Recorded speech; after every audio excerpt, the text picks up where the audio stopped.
பூமியில இருந்து செவ்வாய் கிரகத்துக்கு போனவங்க அங்க ஒருத்தரை விட்டுட்டு வராங்க. அவரு என்னென்ன பாடுபடுறாரு, பூமிக்கு திரும்புறதுக்குள்ள என்னென்ன கஷ்டங்களை அனுபவிக்கிறாரு, திரும்பினாரா திரும்பலையா, தொலைச்சிட்டு வந்தவங்களுடைய மனநிலை எப்படி இருக்கும், இது எல்லாத்தையுமே ரொம்ப அழகா சொன்ன படம் தான் இந்த படம் மார்ஷியான். மூவியோட ஸ்டார்டிங் சீன்ல நாசால இருந்து ஒரு டீம் செவ்வாய் கிரகத்தை ஆராய்ச்சி பண்றதுக்காக போறாங்க. ஆனா எதிர்பாராத விதமா அங்க ஒரு புயல் அடிக்குது. அங்கிருந்து உடனே கிளம்புங்க அப்படின்னு நாசா சொல்றாங்க. உடனே அந்த டீம் மொத்தமும் அவசர அவசரமா அங்கிருந்து கிளம்புறாங்க. அப்ப நம்ம படத்தோட ஹீரோ மேல ஒரு பெரிய ஆண்டனா வந்து விழுவுது. அதனால நம்ம ஹீரோ மேல இருந்து கீழே விழுவுறாரு. அவரை எவ்வளவோ கனெக்ட் பண்ணி இங்க இருந்து கூட்டிட்டு போயிடலாம் அந்த டீம் முயற்சிக்கிறாங்க. ஆனா அவர்கிட்ட இருந்து எந்த சிக்னலுமே வராததுனால அவர் இறந்துட்டார் அப்படின்னு டிக்ளேர் பண்ணிட்டு அங்கிருந்து கிளம்ப ஆரம்பிக்கிறாங்க. அடுத்த சீன்ல நாசாவோட ஹெட் மக்களுக்கு பேட்டி கொடுக்கிறாரு. பூமியில இருந்து போன விண்வெளி வீரர்கள் செவ்வாய் கிரகத்துல ஆராய்ச்சி மேற்கொள்ளும் போது ஒரு பெரிய புழுதி புயல் தாக்குனதுனால அங்கிருந்து அவசர அவசரமா இந்த ஆராய்ச்சியை கைவிட்டு கிளம்ப வேண்டிய சூழ்நிலை உருவாயிருக்கு. அது மட்டும் இல்லாம இதுல ஒரு விண்வெளி வீரர் மார்க், அதாவது நம்ம படத்தோட ஹீரோ இறந்துட்டாரு அப்படிங்கறத சொல்றாங்க. ஆனா அவங்களுக்கு தெரியாது நம்ம ஹீரோ வந்து சாகலன்னு. அந்த ஆண்டனால இருக்கக்கூடிய கம்பிகள்லாம் குத்தி அவர் இன்னும் உயிரோட தான் இருக்காரு. அங்கிருந்து அவர் எந்திரிச்சு அவங்க டெம்பரவரியா போட்டிருந்த அந்த ஹப்புக்குள்ள போறாரு. அவரே அவருக்கு ஆபரேஷனும் பண்ணிக்கிறாரு. ஆண்டனா உடஞ்சதுனால அவரால் நாசாவோட கான்டாக்ட் பண்ண முடியாது. இப்ப நம்ம ஹீரோவோட நிலைமை ரொம்பவும் மோசமா இருக்கு. செவ்வாய் கிரகத்திலே மாட்டிக்கிட்ட இவர் இங்கேயே சாக வேண்டியதுதான். அவர் உயிரோட இருக்காருன்னு யாருக்குமே தெரியல. 2-3 நாளைக்கு பைத்தியம் பிடிச்சது மாதிரி சுத்திக்கிட்டு இருக்காரு. அதுக்கப்புறம் தான் அவருக்கு ஒரு ஐடியா வருது. மறுபடியும் 4 வருஷத்துக்கு அப்புறம் நாசா செவ்வாய் கிரகத்தை ஆராய்ச்சி பண்றதுக்கு மறுபடியும் ஒரு மிஷனை வந்து செட் பண்ணிருக்காங்க. அது வரைக்கும் நம்ம உயிரோட இருந்துட்டோம்னா இங்க இருந்து தப்பிச்சிடலாம் அப்படிங்கிற பிளானை வந்து பண்றாரு. ஆனா அது வரைக்கும் இவர் உயிரோட இருக்கிறதுக்கு ஃபுட் தேவைப்படும் இல்லையா. செவ்வாய் கிரகத்துக்கு இவங்க வந்த மிஷன் 30 நாளைக்கு நடக்க வேண்டியது. அவங்க டீம்ல மொத்தம் 6 பேர் வந்தாங்க. 6 பேருக்கு 30 நாளைக்கு தேவையான ஃபுட் வந்து இருக்கு. இப்ப நம்ம ஹீரோ மட்டும் தான் இருக்காரு. அப்ப இந்த 6 பேர்த்தோட ஃபுட்டை எடுத்து நம்ம கால்குலேட் பண்ணோம்னா எவ்வளவு நாளைக்கு சாப்பிடலாம் அப்படிங்கறத கால்குலேட் பண்றாரு. 6 பேர் அப்படிங்கறதுனால இவர் ஒருத்தரே சாப்பிடும்போது 6 மாசத்துக்கு அந்த ஃபுட் வந்து வரும். ஆனா அதுலயும் சிக்கனம் பண்ணி இதை 1 வருஷமா மாத்தணும் அப்படின்னு சொல்லிட்டு நம்ம ஹீரோ பிளான் பண்ணி 1 வருஷத்துக்கு அந்த ஃபுட்டை வந்து பிரிக்கிறாரு. அதுக்கப்புறம் 3 வருஷத்துக்கு என்ன ஃபுட் வேணும் அப்படிங்கறத நம்ம ஹீரோ தான் முடிவு பண்ணணும். ஏதாவது புதுசா ஐடியா ஜெனரேட் பண்ணி ஃபுட்டை வந்து உருவாக்கணும். அதனால இவர் என்ன ஐடியா பண்றாருன்னா செவ்வாய் கிரகத்துல நம்ம விவசாயம் பண்ணலாம் அப்படிங்கிற ஐடியா பண்றாரு. அவருடைய பிளான் எல்லாம் ஓகே தான். ஆனா செவ்வாய் கிரகத்துல தண்ணி இல்ல. ஆனா ஹீரோ விவசாயம் பண்ண போறாரு. அந்த தண்ணியை எப்படி உருவாக்குறாரு, அது மட்டும் இல்லாம அங்க செடிகள் வளர்றதுக்கான சூழ்நிலையை எப்படி உருவாக்குறாரு, இதுக்கு மனுஷன் படுற பாடு இருக்கு பாருங்க, ரொம்பவே பாடுபடுறாரு. எப்படின்னா அவருடைய ஹியூமன் வேஸ்ட்டை உரமா மாத்துறாரு. அந்த உரத்தை வச்சு செடிகளை வளர்க்கலாம் அப்படிங்கிற முடிவு பண்றாரு. இப்ப நம்ம ஹீரோ எப்படியோ உரத்தை ரெடி பண்ணிட்டாரு, மண்ணை ரெடி பண்ணிட்டாரு, விதைகளை ரெடி பண்ணிட்டாரு. ஆனா அடுத்து ரொம்பவே முக்கியமானது தண்ணி. இந்த தண்ணியை தயாரிக்கிறதுக்கு ஹைட்ரஜனையும் ஆக்சிஜனையும் எரிச்சு தண்ணி உருவாக்கலாம் அப்படிங்கிற முயற்சியில ஈடுபடுறாரு. ஆனா அது தோல்வியில தான் முடியுது. இருந்தாலும் நம்ம ஹீரோ விடாமுயற்சியுடன் அந்த தண்ணியை உருவாக்குறதுல ஒரு கட்டத்துல வந்து வெற்றி பெறாரு. ஒரு வழியா அவர் எப்படியோ தண்ணியையும் உருவாக்கிட்டாரு, அவருடைய வெற்றியையும் பதிவு பண்ணிட்டாரு. இன்னொரு புறம் நம்ம ஹீரோ இறந்துட்டாருன்னு சொன்னதுனால அவருக்கு கல்லறை வந்து கட்டுறாங்க. அது மட்டும் இல்லாம பொதுமக்கள் அஞ்சலியும் செலுத்துறாங்க. அடுத்து இந்த டீமோட மேனேஜர் இருக்காரு பாத்தீங்களா, அவரை நம்ம கேப்டன் தான் கூப்பிடுவோம். இந்த டீமை வழி நடத்தக்கூடிய கேப்டன் என்ன சொல்றாருன்னா, செவ்வாய் கிரகத்துக்கு போன நம்ம டீம் அங்க நிறைய பொருட்களை வந்து விட்டுட்டு வந்துட்டாங்க. அந்த பொருட்கள் எல்லாம் எந்த அளவுக்கு உருப்படியா இருக்குது அப்படிங்கறத நம்ம தெரிஞ்சுக்கணும். அப்படி தெரிஞ்சுக்கிட்டோம்னா அடுத்த மிஷன் அப்ப நம்ம இந்த பொருளோட லாஸ் வந்து டேலி பண்ண முடியும் அப்படின்னு சொல்லி நாசாவோட ஹெட் கிட்ட ரெக்வஸ்ட் பண்ணி கேட்கிறாரு. நாசாவோட ஹெட் என்ன சொல்றாரு அப்படின்னா, நம்ம சேட்டலைட்டை வச்சு அங்க இருக்கக்கூடிய பொருட்களை படம் பிடிச்சோம் அப்படின்னா அந்த போட்டோ எல்லாத்தையும் மக்களுக்கு காட்ட வேண்டியது இருக்கும். அப்ப நம்ம ஹீரோவோட டெட் பாடி அங்க இருக்கும், இது தேவைதானா அப்படின்னு சொல்லி கேட்கிறாரு. அந்த மாதிரி நம்ம போட்டோ எடுக்கும்போது அதை நம்ம பப்ளிஷ் பண்ணும்போது அதனால தேவையில்லாம புதிய ப்ராப்ளம் எல்லாம் உருவாகும் அப்படிங்கறத சொல்றாரு. அதனால வேணாம், இந்த மிஷனை வந்து கேன்சல் பண்ணுங்க அப்படிங்கறத சொல்லிடுறாங்க. அதுக்கப்புறம் ஒரு 3 மாசம் கழிச்சு நாசால இருந்து செவ்வாய் கிரகத்தை அந்த மிஷன் நடந்த இடத்த போட்டோ எடுக்கிறாங்க. அப்பதான் அவங்களுக்கு அதிர்ச்சியா இருக்கு. என்னன்னு பார்த்தா அங்க இருக்கக்கூடிய ரோவரும் சோலார் பேடும் இடம் மாறி இருக்கு. இதை பார்த்ததுக்கு அப்புறம் இப்ப நம்ம ஹீரோ உயிரோட இருக்காரு அப்படிங்கறது இவங்களுக்கு தெரிஞ்சிருச்சு. ஆனா இத நம்ம ஹீரோவோட டீமுக்கு தெரியாதது மாதிரி மறைக்கிறாங்க. என்ன காரணம்னா மாஸ்ல இருந்து கிளம்பினவங்க 3 மாசம் டிராவல் பண்ணிட்டாங்க. இன்னும் 9 மாசத்துக்குள்ள பூமியை வந்து ரீச் பண்ணிடுவாங்க. இப்ப நம்ம ஹீரோ உயிரோட இருக்கிறத அவங்கள்ட்ட சொன்னோம்னா அவங்க மறுபடியும் அங்க போவதான் முயற்சி பண்ணுவாங்க. முயற்சி பண்றது மட்டும் இல்லாம அங்க போனாங்கன்னா இவங்களுக்கும் ஏதாவது ஆபத்து வரலாம். அதனால அவங்கள்ட்ட சொல்ல வேணாம் அப்படின்னு மறைக்கிறாங்க. அப்ப நம்ம கேப்டன் சொல்றாரு, நம்ம மிஷனுக்காக ஒருத்தன் அங்க போய் கிட்டத்தட்ட 50 மில்லியன் கிலோமீட்டர் தூரத்துல ஒருத்தன் மாட்டிக்கிட்டான். அவனை நம்ம காப்பாத்தாம எப்படி கைவிடுறது அப்படின்னு சொல்லி கேட்கிறாரு. ஆனா இதுக்கு நாசாவோட ஹெட் வந்து ஒத்துக்க மாட்டேங்கிறாரு. ஆனா இத மக்களுக்கு சொல்லிதான் ஆகணும்னு மக்களுக்கு சொல்றாங்க. மக்கள் இதை கேட்டு ரொம்பவே அதிர்ச்சி ஆயிடுறாங்க. அப்படியே சீன் கட் ஆகுது. இப்ப நம்ம ஹீரோவை காட்டுறாங்க.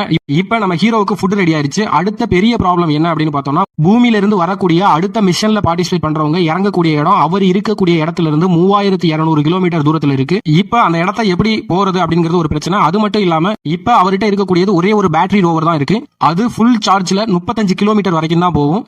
சரி, ஓகே, அதை எப்படியோ சரி பண்ணிட்டாலும் அங்க இருந்து நம்ம ஹீரோ அந்த இடத்துக்கு போய் ரீச் ஆகிறதுக்கு 50 இருந்து 60 நாளைக்கு மேல ஆகும். கிட்டத்தட்ட 2 மாசம். இந்த 2 மாசம் முழுக்க நம்ம ஹீரோ அந்த வண்டிக்குள்ள ஆக்சிஜன் அளவு ரொம்பவும் கம்மியா அந்த ரோவருக்குள்ளேயே தான் இருக்கிற மாதிரி இருக்கும். இதுவும் ஒரு மிகப்பெரிய பிரச்சனை. என்னதான் இவ்வளவு ப்ராப்ளம் இருந்தாலும் 4 வருஷத்துக்கு அப்புறம் அந்த டீம் அங்க வரும்போது நம்ம ஹீரோ அங்க இருந்தாதான் காப்பாற்ற முடியும்.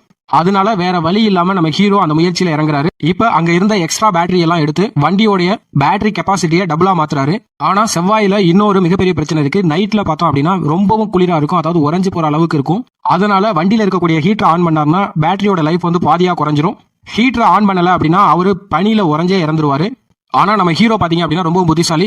ஏன்னா அவர் ட்ரைனிங்ல எடுத்த ஒவ்வொரு விஷயத்தையுமே ஞாபகம் வச்சிருப்பாரு. செவ்வாய் கிரகத்துல வந்து இறங்கக்கூடிய எந்த டீமா இருந்தாலும் பவர் ஜெனரேட் பண்றதுக்காக ஒரு புளூட்டோனியம் கோரை வந்து மண்ணுக்கடியில புதைச்சு வைப்பாங்க.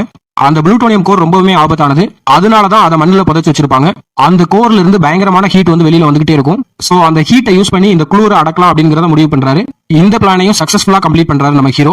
கீழே பூமியில நாசா என்ன சொல்றாங்கன்னா, நாங்க எப்படியாவது ஹீரோவை வந்து பூமிக்கு கொண்டு வர முயற்சி பண்ணிக்கிட்டு இருக்கோம். அதுக்கு என்னென்ன ஸ்டெப் எல்லாம் எடுக்க முடியுமோ அந்த ஸ்டெப் எல்லாத்தையுமே எடுப்போம் அப்படிங்கறத சொல்லிட்டு இருக்காங்க.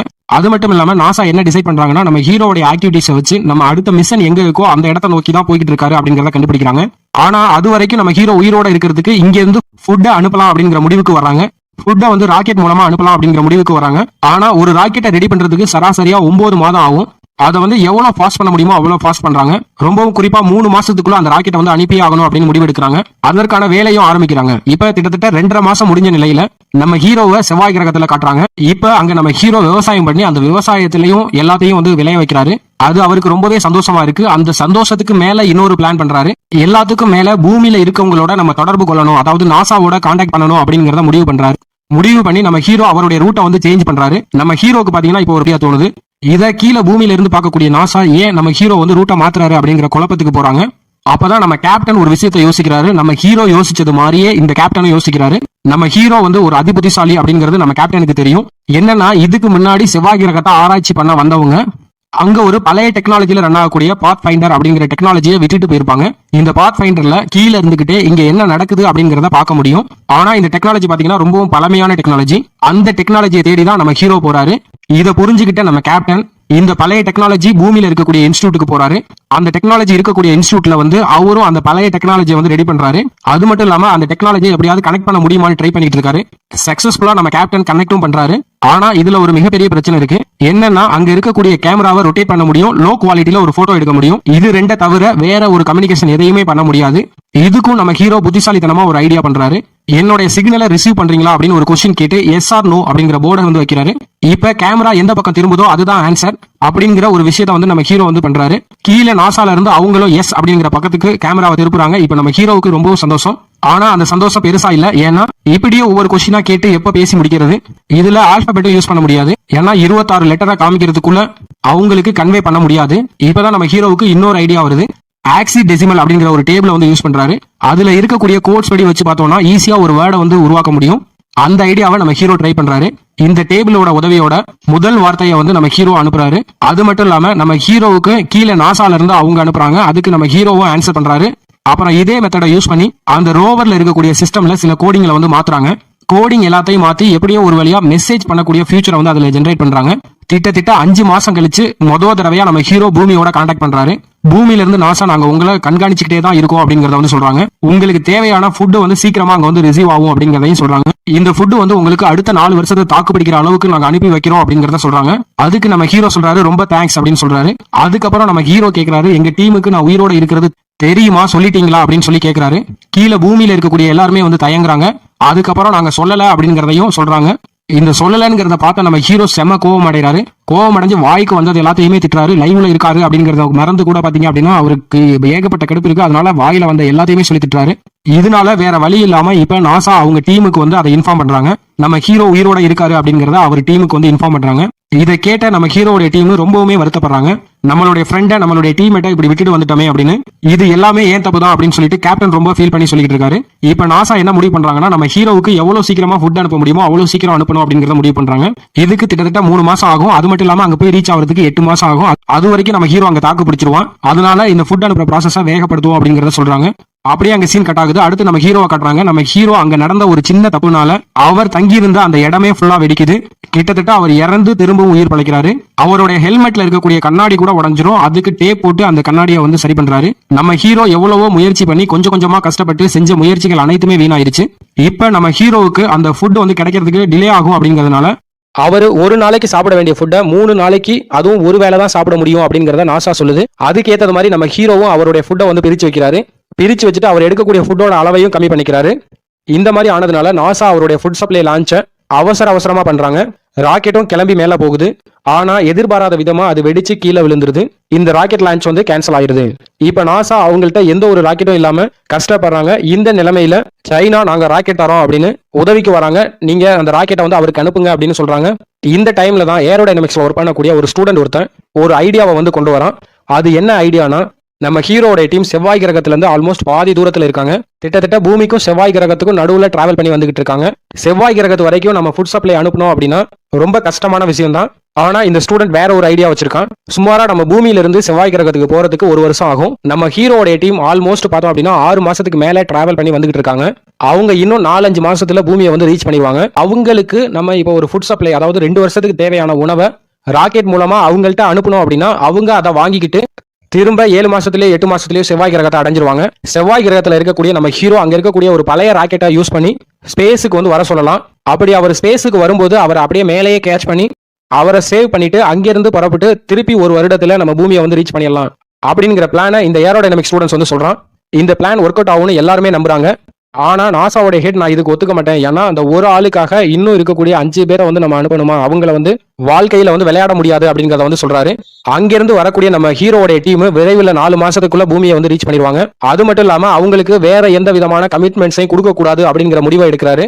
இந்த விஷயம் எல்லாமே நாசால இருக்கக்கூடிய வைஸ் ஹெட் என்ன பண்றாருன்னா, தாங்க முடியாம இந்த சீக்ரெட் மிஷன் இங்க நடக்கக்கூடிய எல்லாத்தையுமே நம்ம ஹீரோட டீமுக்கு வந்து தெரியப்படுத்துறாரு. அது மட்டும் இல்லாம என்ன பண்ணலாம் அப்படிங்கறதையும் சொல்லி கேட்டு அனுப்பிடுறாரு. இதை பார்க்கக்கூடிய அந்த ஹீரோட டீம் வந்து ஹீரோ வந்து நம்மால அவனை எப்படியாவது காப்பாத்தி ஆகணும், நம்ம தான் ஹீரோவை அங்க தொலைச்சிட்டு வந்துட்டோம், அதனால நம்ம தான் ஹீரோவை போய் மீட்டுட்டு வரணும், இது நம்மளுடைய கடமை அப்படிங்கறத முடிவு பண்றாங்க. ஆனா நம்ம ஹீரோட டீம் வரக்கூடிய ஸ்பேஸ் பாத்தீங்க அப்படின்னா ரிமோட்ல கண்ட்ரோல் பண்ணக்கூடியது. கீழே நாசா தான் கண்ட்ரோல் பண்ணுவாங்க. அதை நம்ம எப்படியாவது எடுத்துக்கலாம். அது மட்டும் இல்லாம அதை ஈஸியா டீகோட் பண்ணிடலாம். அங்க இருக்கக்கூடிய நம்ம ஹீரோட டீம் என்ன முடிவு பண்றாங்கன்னா, அவங்க அனுப்பக்கூடிய ஃபுட் சப்ளையை பிக்கப் பண்ணிட்டு நம்ம நேரா திரும்ப செவ்வாய் கிரகத்துக்கு தான் போறோம் அப்படிங்கிற ஒரு முடிவுக்கு வந்து வராங்க. இப்ப நம்ம ஹீரோட டீம் இந்த முடிவு எடுத்ததுனால நாசாவுக்கும் வேற வழி இல்ல, அந்த முடிவுக்கு ஓகே சொல்றாங்க. அவங்களும் அந்த பிளானை வந்து அக்செப்ட் பண்ணிக்கிறாங்க. கீழ இருந்து ஃபுட்டை வந்து அனுப்புறாங்க. அதை அவங்க சேஃபா ரிசீவ் பண்ணிக்கிட்டு அந்த ஃபுட்டை வாங்கிட்டு அங்கிருந்து கிளம்புறாங்க. நம்ம ஹீரோட டீம் கிட்டத்தட்ட 10 மாசம் டிராவல் பண்ணி திரும்பவும் செவ்வாய் கிரகத்தை அடைகிறாங்க நம்ம ஹீரோட டீம். இந்த இடைப்பட்ட டைம்ல நம்ம ஹீரோவுக்கு அந்த ராக்கெட் இருக்கக்கூடிய இடத்துக்கு வர சொல்லி இன்ஸ்ட்ரக்ஷன் கொடுக்குறாங்க. நம்ம ஹீரோவும் நாசா என்ன பிளான் பண்ணாங்களோ அந்த பிளானை அப்படியே எக்ஸிக்யூட் பண்றாரு. இப்ப நம்ம ஹீரோ அவர் தங்கி இருந்த அந்த ஷெட்டை விட்டுட்டு ரோவர் மூலியமா நாசா சொன்ன இடத்துக்கு கிளம்புறாரு. ரொம்ப நாள் கஷ்டப்பட்டு டிராவல் பண்ணி அந்த ராக்கெட் இருந்த இடத்துக்கு ஒரு வழியா வந்து சேர்றாரு. இப்போ அடுத்து இன்னொரு மிகப்பெரிய பிரச்சனை, அந்த ராக்கெட் அளவுக்கு அதிகமா வெயிட் இருக்கனால அது ஸ்பேஸ் வரைக்கும் லிஃப்ட் பண்ணுமா நம்ம ஹீரோவை அப்படிங்கிற ஒரு மிகப்பெரிய சந்தேகம் வந்து அவங்களுக்கு இருக்கு. அதனால நாசா என்ன இன்ஸ்ட்ரக்ஷன் கொடுக்குறாங்கன்னா, அந்த ராக்கெட்ல இருக்கக்கூடிய தேவையில்லாத வெயிட் எல்லாத்தையுமே வந்து ரிமூவ் பண்ண சொல்றாங்க. நம்ம ஹீரோவும் நாசாவோட இன்ஸ்ட்ரக்ஷனை ஏத்து அந்த ராக்கெட்ல தேவையில்லாம வெயிட்டா இருக்கக்கூடிய பொருள் எல்லாத்தையுமே ரிமூவ் பண்றாரு. ராக்கெட் லான்ச்சுக்கு நம்ம ஹீரோவும் தயாராகிறாரு. அது மட்டும் இல்லாம ஒரு வழியா நம்ம ஹீரோவோட டீமும் அந்த இடத்துக்கு வந்து ரீச் பண்றாங்க.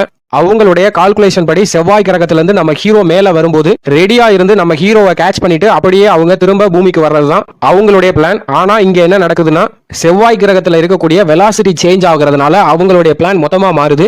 அவங்க பிளான் பண்ணது மாதிரி நம்ம ஹீரோவோட ராக்கெட் அவங்க எக்ஸ்பெக்ட் பண்ண அந்த டிஸ்டன்ஸை வந்து ரீச் பண்ணல, ரொம்பவும் தூரமா இருக்கு. அது மட்டும் இல்லாம வெலாசிட்டி அதிகமா இருக்கனால நம்ம ஹீரோவை ரொம்பவும் தூரமா தள்ளிட்டு போகுது. இங்க நடக்கக்கூடிய எல்லாத்தையுமே லைவ் டெலிகாஸ்டா மக்களுக்கு வந்து நாசா காட்டிக்கிட்டு இருக்காங்க. இத பூமியில இருக்க எல்லாருமே பாத்துக்கிட்டு இருக்காங்க. இப்ப நம்ம ஹீரோ ஒரு ஐடியா தராரு. அது என்னன்னா, அவருடைய கையில இருக்கக்கூடிய கிளவுஸை லைட்டா கட் பண்ணும்போது அதுல இருந்து வர்ற பிரஷர் மூலியமா கிட்டத்தட்ட சூப்பர்மேன் மாதிரி நான் பறந்து உங்ககிட்ட வந்துருவேன் அப்படின்னு சொல்லிட்டு டீம் கிட்ட சொல்றாரு. இதை கேட்ட டீம் மெம்பர் எல்லாருமே சிரிக்கிறாங்க. முட்டாள்தனமா பேசாத அப்படின்னு நம்ம ஹீரோட டீம்மேட்ஸ் வந்து சொல்றாங்க. அப்ப நம்ம ஹீரோட டீம்மேட்ஸ்க்கு ஒரு ஐடியா வருது. நம்ம ஹீரோ க்ளோஸா கட் பண்றதுக்கு பதிலா நம்ம ஸ்பேஸ் ஷிப்ல இருக்கக்கூடிய ஒரு பாட்டை வந்து வெடிக்க வச்சோம் அப்படின்னா அதுல வரக்கூடிய வெலாசிட்டினால நம்ம வேகமா முன்னாடி போய் அவனை கேட்ச் பண்ண முடியும். ஹீரோ வந்து ஈஸியா பிடிச்சிடலாம், அதுக்கு வந்து நிறைய சான்சஸ் இருக்கு அப்படிங்கறத சொல்றாங்க. அது மட்டும் இல்லாம அந்த பிளானை அப்படியே எக்ஸிக்யூட் பண்றாங்க. அதே மாதிரியே அவங்க ஸ்பேஸ் ஷிப்ல இருக்கக்கூடிய அந்த டெயில் பாட்டை வெடிக்க வச்சு அந்த ஸ்பேஸ் ஷிப்போட ஸ்பீடை வந்து கண்ட்ரோல் பண்றாங்க. இருந்தாலும் நம்ம ஹீரோ பாத்தீங்கன்னா அவங்க இருக்கிறதுக்கு கொஞ்சம் தள்ளி தான் இருக்காரு. இப்ப நம்ம ஹீரோவுக்கு வேற வழி இல்ல, அதனால அவர் கையில இருக்கக்கூடிய க்ளோஸை வந்து கட் பண்றாரு. அது இல்லாம நம்மளுடைய ஹீரோட ஐடியாவை வந்து தான் எக்ஸிக்யூட் பண்ணி ஆகணும் அப்படின்னு சொல்லிட்டு அவருடைய க்ளோஸை கட் பண்றாரு. கட் பண்ணிட்டு நம்ம ஹீரோ சொன்னது மாதிரியே சூப்பர்மேன் மாதிரி அங்கிருந்து பறந்து வராரு. அப்படியே பறந்து அவங்க கிட்ட வந்துட்டாரு. ஒரு வழியா அந்த ஸ்பேஸ் ஷிப்ல இருந்தவங்களும் நம்ம ஹீரோவை வந்து பிடிச்சிட்டாங்க. நம்ம ஹீரோவை ஒரு வழியா காப்பாத்தி அவங்களுடைய ஸ்பேஸ் ஷிப்குள்ள கூட்டிட்டு வராங்க. உள்ள கூட்டிட்டு வந்துட்டு நம்ம ஹீரோவை காப்பாத்திட்டோம் அப்படின்னு சொல்லும்போது இந்த உலகமே சந்தோஷத்துல மகிழ்ச்சியில கொண்டாடுறாங்க. இந்த வெற்றியை ரொம்பவும் ஆர்ப்பரித்து கொண்டாடுறாங்க. ஒரு வழியா நம்ம ஹீரோவும் காப்பாற்றப்படுறாரு. 1 வருஷம் டிராவலுக்கு அப்புறம் அவங்க திரும்பவும் பூமிக்கு வராங்க. நம்ம ஹீரோவுடைய வருகையை இந்த உலகமே வியந்து பாக்குது. அதுக்கப்புறம் பாத்தீங்கன்னா இந்த மிஷன்ல இருந்து வந்த எல்லாரும் அவங்களுடைய ஃபேமிலியோட மகிழ்ச்சியா இருக்காங்க. நம்ம ஹீரோவும் பாத்தீங்கன்னா ப்ரொஃபஸரா மாறுறாரு. அங்க இருக்கக்கூடிய ஸ்டூடெண்ட்ஸ் எல்லாத்துக்குமே ட்ரைனிங் கொடுக்குறாரு. அவருடைய எக்ஸ்பீரியன்ஸை ஷேர் பண்றாரு. புதிய சிறந்த விண்வெளி வீரர்களையும் உருவாக்குறாரு.